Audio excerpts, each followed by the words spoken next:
अब तपाईँको चाहिँ व्यक्तिगत खाता खोल्ने फारम चाहिँ कसरी भर्ने त अब ल हेरौँ है त। शाखा भनेको चाहिँ तपाईँ कुन शाखाबाट फर्म भर्दै हुनुहुन्छ शाखाको नाम लेख्नुहोस्। तपाईँको भाषा चाहिँ नेपाली अथवा चाहिँ अङ्ग्रेजी दुईवटा मात्रै एउटा भाषा युज गर्नु होला। मैले चाहिँ इङ्ग्लिसबाट भरेँ जुम्ला।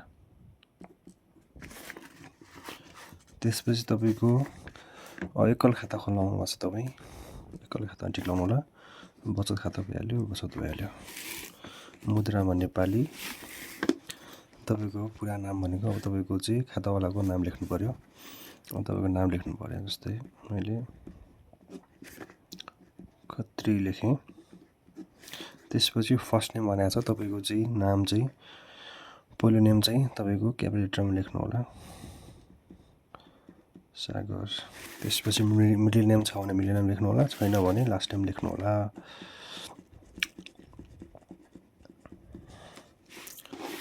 त्यसबाट तपाईँको यो व्यक्तिगत खाता खोल्दै हुनुहुन्छ भने नामवालाको हकमा केही पनि गर्नु परेन। तपाईँको व्यक्तिगत विवरण भनेको छ फेरि नाम लेख्नु होला तपाईँको।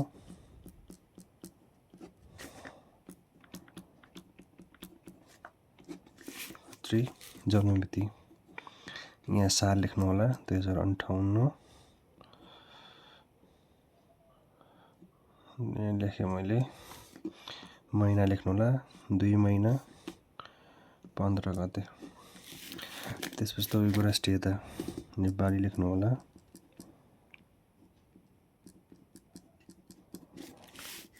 तपाईँको लिङ्ग पुरुष भने पुरुषमा, महिला भने महिला। म अहिले पुरुषको भर्दैछु। विवाहित के छ तपाईँको स्थिति के छ, विवाहित छु म। शैक्षिकताको छ तपाईँ कति पढ्नु भएको छ एसएलसी। अन्त मोबाइल नम्बर लेख्नु होला यहाँ।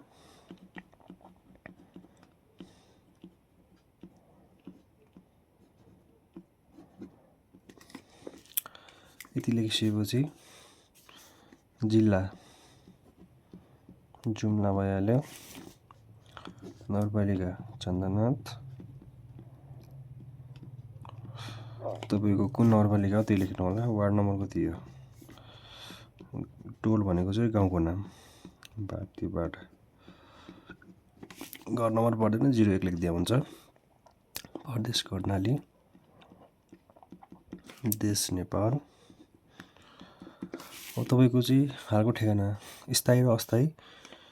स्थायी र हालको ठेगाना तपाईँको एउटै छ भने तपाईँ यहाँ लेख्न सक्नुहुन्छ सेम एज पर पर्मानेन्ट। माथिको तलको सेम हो भने यति लेख्दा हुन्छ पर्मानेन्ट एड्रेस। यदि तपाईँको स्थायी र अस्थायी डिफ्रेन्स छ भने स्थायी तपाईँको चाहिँ नागरिकतामा भएको अनुसार लेख्नु होला। अनि हाल चाहिँ तपाईँ कहाँ बस्नुहुन्छ त्यतिको चाहिँ ठेगाना लेखिदिनु होला। त्यसपछि तपाईँको परिचय पत्र सम्बन्धी विवरण तपाईँको तपाईँसँग के छ परिचय पत्र प्रायः जसो नागरिकतै हुने गर्छ। नागरिकतामा टिक्लाउनु होला। त्यसपछि नागरिकता नम्बर लेख्नु होला। नागरिकता नम्बर लेखिसकेपछि जारी मिति भनेको छ नागरिकता कहिले भनेको त्यो मिति लेख्नु होला। 80/10/15 गते। त्यसपछि जारी गर्ने निकाय भनेको के लेखेको छ तपाईँको चाहिँ यहाँ लेख्नु होला कि DAOO भनेको डिस्ट्रिक्ट एडमिनिस्ट्रेटिभ अफिस भइहाल्यो। जागिर स्थान कहाँबाट तपाईँको नागरिकता बनायो जुम्ला लेखेँ मैले। यति भइसकेपछि फर्स्ट पेजको काम सकियो। त्यसपछि नेक्स्ट पेजमा जानु होला। नेक्स्ट पेजमा गइसकेपछि तपाईँ यदि विवाहित हुनुहुन्छ भने पति र पत्नीको नाम लेख्न सक्नुहुन्छ। यदि होइन भने मैले नभएको केसमा भर्दैछु। मेरो बाको नाम चाहिँ RM राम खत्री, आमाको नाम सीता खत्री।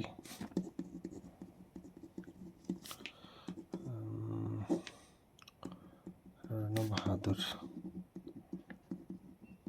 खत्री। तपाईँको बाजेको नाम चाहिँ अनिवार्य छ है, पूर्णलाल खत्री। यति गरिसकेपछि तपाईँको यदि महिलाको हकमा हुनुहुन्छ भने ससुरा र सासूको नाम चाहिँ अनिवार्य लेख्नुपर्ने हुन्छ यता। अब म चाहिँ यहाँ तपाईँको के छ पेसा व्यवसाय के गर्नुहुन्छ। म अहिले स्टुडेन्ट हो, त्यही भएर म संस्थाको नाम चाहिँ मेरो स्कुलको नाम लेख्छु चन्द्रनाथ सेकेन्डरी स्कुल ठेगाना जुम्लामा छ स्कुल पद भनेको म स्टुडेन्ट हो अनुमति वार्षिक आम्दानी भनेको 5 लाखभन्दा माथि राख्नु होला अन्त वार्षिक कारोबार योभन्दा अलि बढाएर राख्नु होला 7 लाख खाता हुने अनुमानित सङ्ख्या भनेको 100 लेखिदिनु होला अन्य घोषणा भनेको छैन पोलिटिक लाउनु होला होइन होइन होइन त्यसपछि अर्को पेज भनेको अर्को पेजमा तपाईँको के छ पोलिटिक लाउनु होला होइन होइन होइन इच्छाको व्यक्ति राख्न सक्नुहुन्छ यदि यो अनिवार्य छैन काटेर यहाँ साइन गरिदिँदा हुन्छ अनि तपाईँलाई के चाहिन्छ खाता विवरण सम्बन्धी के चाहिन्छ तपाईँले चेकबुक चाहिन्छ चेकबुक टिक लाउनु होला मोबाइल ब्याङ्किङ चाहिन्छ मोबाइल ब्याङ्किङ लाउनु होला डेबिट कार्ड चाहिन्छ भने डेबिट कार्ड बनाइदिनु होला अनि तपाईँको यहाँ कहाँ बस्नुहुन्छ ब्याङ्कबाट घरसम्मको नक्सा बनाइदिनु होला जस्तै ल मानौँ कृष्ण मन्दिर अलिक पर्खे ठाउँको नाम लेखिदिनु होला कृष्ण मन्दिर भइहाल्यो त्यसमा मेरो घर चाहिँ भारतीबाडामा छ घर बनाए नजिकैको प्रख्यात ठाउँको नाम लेखिदिनु होला जस्तै त्यहाँ एउटा स्कुलको नाम छ ब्राइट फ्युचर बोर्डिङ स्कुल यति लेखिसकेपछि तपाईँको नजिकको प्रसिद्ध स्थान भनेको यो स्कुल भइहाल्यो स्कुलको नाम लेखेर फ्युचर बोर्डिङ स्कुल लेखिदिनु होला स्कुलबाट तपाईँको घरको दूरी कति छ 500 मिटरभन्दा कम हुनुपर्छ म 300 मिटर राख्दिएँ यति पारेको सक्यो नेक्स्ट पेजमा जानु होला नेक्स्ट पेजमा गइसकेपछि तपाईँले जस्ट एक कलमा ठिक लाउनु होला यहाँ त पुरा नाम भनेको छ नाम लेखिदिनु होला यता साइन गरिदिनु होला यता यहाँ बाई गरिदिनु होला यहाँ फोटो चिप्काइदिनु होला एउटा यति गरेपछि यो पेजको काम सक्यो नेक्स्ट पेजमा जानु होला यहाँ केही छैन जस्ट अन्तिमतिर साइन गरिदिनु होला अनि यहाँको नेक्स्ट पेजमा अन्तिममा साइन गरिदिनु होला यो पेजको पनि साइन गरिदिनु होला यति गरेपछि तपाईँको के भयो एकाउन्ट ओपनिङ फर्म चाहिँ कम्प्लिट भयो